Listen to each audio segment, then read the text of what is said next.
So with coronavirus, obviously proms and graduations around the country have been canceled. But I think kids might be missing out on a lot worse than just prom or graduation, a fun night or a family event. I was helping a friend of mine study for her APUSH exam, and I asked her what the exam was going to be like this year, and her answer really surprised me. It was only a 45-minute shortened essay as opposed to the 3 essays that I had to write last year and hour-and-a-half long multiple choice section.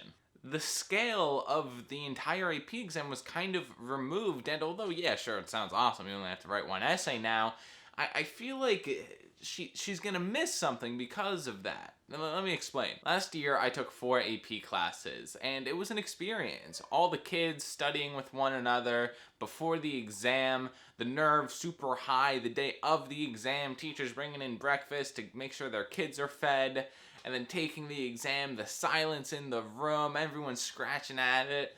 And it was this entire vibe. And then at the end of the exam, the feeling of relief and fulfillment from a year's worth of studying or more, depending on how your school structures their AP classes, it all culminated into one exam. You finally took it.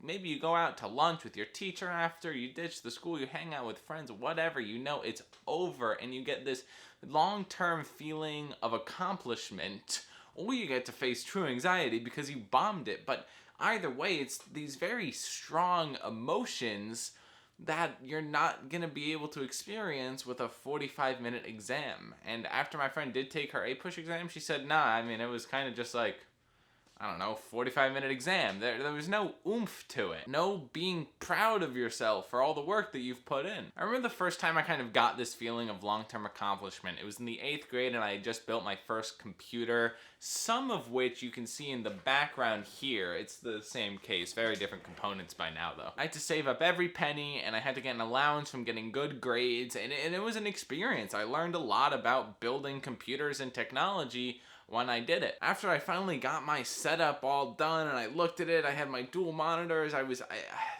asked my mom, I was like, what is this feeling? And she was like, that's accomplishment, and it's the best feeling in the world, and you should constantly be chasing after it. And for the most part, I have been chasing that long-term fulfillment since then. It's an amazing feeling that not a lot of teenagers get. Sure, I was an ambitious 8th grader, but not a lot of people are going to be able to put all of their effort into one thing for a long time and finally have it pay off at such a young age. Now with the AP exams being gone, one path that a lot of teenagers could achieve that feeling has been removed. This is only compounded by all the participation trophies that keep everyone in a whimsically weak good vibe. Why bust ass for a 98 when you can do half the work for a 95? No student is going to get some sense of accomplishment from any of that, or a sense of failure. There's going to be no real experiences from the participation trophies, and one way that students used to be able to get that was AP exams, and this year not so much. There's a story that exemplifies this for me. It's from Roman philosophy. You might have heard of the main character, Hercules, but before I tell the story, please be sure to leave a like, comment, and subscribe. All of that stuff helps out the channel immensely. My name is Alex Bianchi, this is Define Wisdom, and let me tell you the story of Hercules. Now granted, this is going to be an extremely shortened teenager version of it. I read a version of it, I then digested it, and am now trying to give you guys a version of it, so this has been watered down and simplified. If you want the originals, you can probably find it somewhere on the internet. At some point in Hercules' youth, he was approached by 2 goddesses, Kakia, or vice, and Arete, or virtue. Kakia spoke first, interrupting Arete, and she said that she could promise Hercules happiness forever and no more pain. Hercules could live a life of luxury by going with her. Then came Arete. She said everything Kakia is saying is a lie, she's manipulating you, and that nothing truly good or valuable in life comes without pain or suffering. She said that to go with her was to follow a long, tumultuous path, but it would lead to fulfillment. Hercules chose the path of Arete. He would go to war, he would fight massive mythic beasts, he would have his family slaughtered, and in the end of his life when he died, Zeus recognized his hardship and made him a god. Put this story in the lens of a teenager, it's like going to get a job, which is going to be a pain in the ass, it's going to take a long time, it's It's going to take you away from your friends, or just going to hang out every Friday night. But making the decision to get the job, to get the long-term fulfillment and experience is going to be so much better as opposed to the deceitful Friday night fun. Like I said before, I've been kind of chasing that long-term sense of fulfillment, and I've felt it many times at this point. When I first saved $10,000 in my bank account, when I got my first 10,000 followers on TikTok, my first 100 followers on YouTube, which predates Define Wisdom and goes to an old YouTube channel, Bianchi Gaming. When I finally got accepted into the Crimson College Academy that allowed me to graduate high school with an associate's degree, or when I lost 30 pounds on a diet a couple of years ago. None of these things were easy, and all of these things took the sacrifice of some short-term happiness, whether when I was losing weight eating that ice cream or saving money, not going out and socializing, instead working. And this applies to a lot of decisions in high school, especially nowadays when society and Instagram and all of that kind of promotes, oh, everyone should be feeling happy all the time, it's go, go, go. All of that long-term bullshit, get rich quick, all of that's a lie. The party that you see on Instagram that all your friends post probably sucked, to be honest. And overall, when they're done with high school, when they're done with life, they're gonna look back and say, I wish I hadn't gone to those parties, I wish I had gone to work. It's all about having the perspective of 10 years from now, what decision would I have wanted myself to make? Let's walk through this situation in high school. Your friends invite you to a party, but you have work that night. You have a few choices, ways that you can handle the situation, but let's boil it down to you can go or you don't go. If you go, you have a good time for like 30 minutes, but then it dies down and shit hits the fan, someone throws up, maybe the cops show up.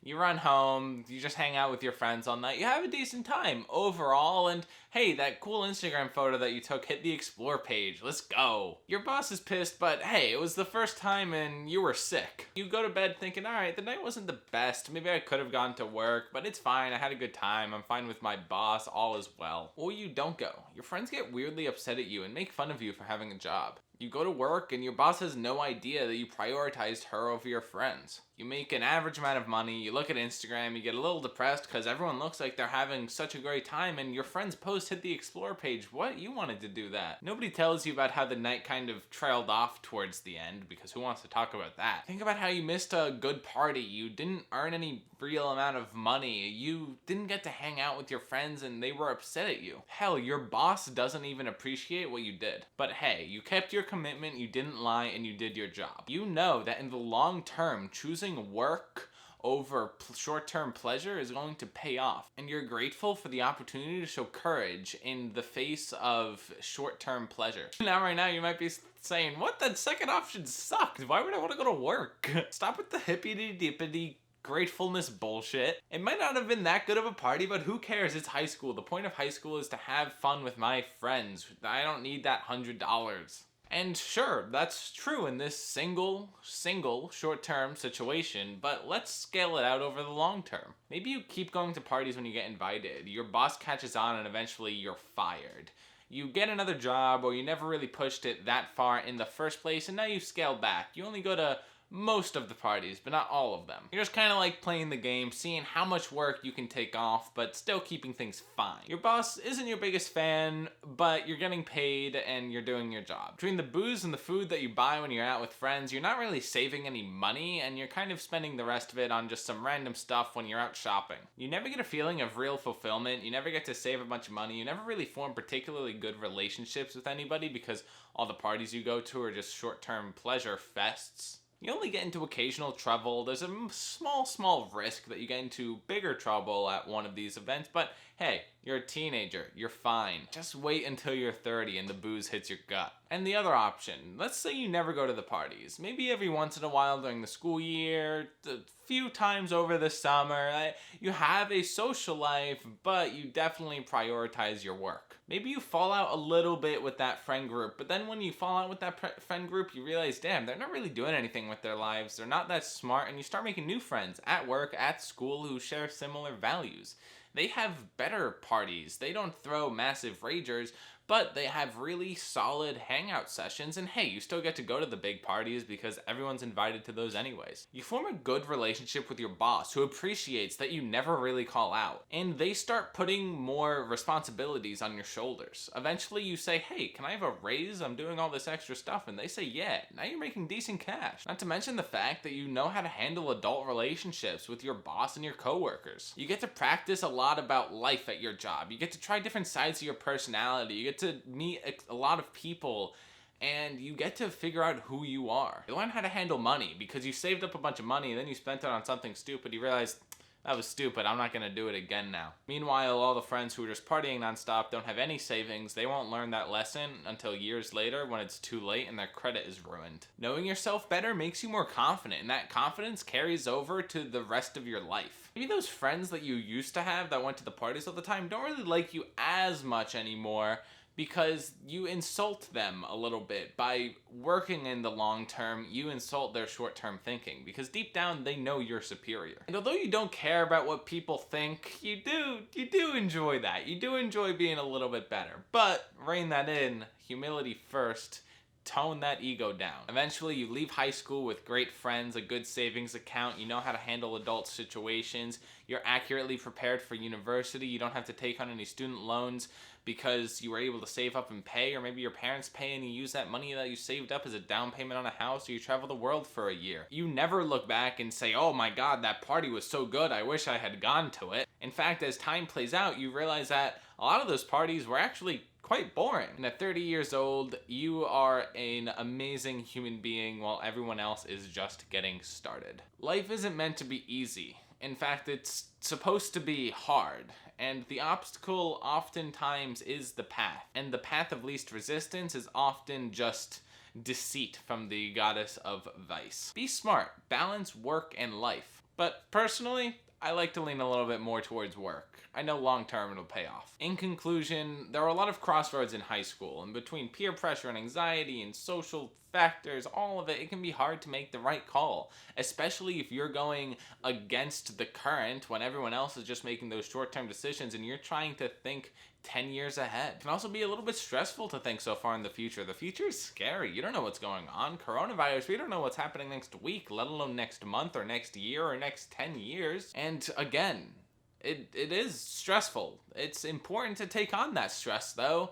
Learn how to handle it, learn how to cope with it, and make good decisions through it. That's part of the way that you build character. So start thinking about the story I told. Start thinking about making decisions with a 10-year in the future perspective. And think about, have you ever achieved any of those big long-term accomplishments that I mentioned? I'm not talking about getting good grades because your parents wanted you to get good grades, or easily getting good grades because school always came naturally to you. I'm talking you really put the work in and it paid off because you wanted to put the work in, not your parents, not your teachers. If you have gotten that feeling before, awesome. Chase it. Figure out how to get it again, figure out what you love, figure out your passion. If you haven't gotten it before, then I envy you, because you get to feel it for the first time, and that is an amazing experience. It might be a little bit hard to change the way your brain is wired to get to that first time, but hey, that journey is going to make you all the better, and you have a lot of self-development to do in the future. So, awesome. Good for you. Keep grinding. Make sure you find that long-term sense of accomplishment. Know that it might take more than a few days, might be more like a few months or a few years, but it will make your life all the better in the long run. My name is Bianchi. This is Define Wisdom. Thank you for watching this YouTube video. Peace.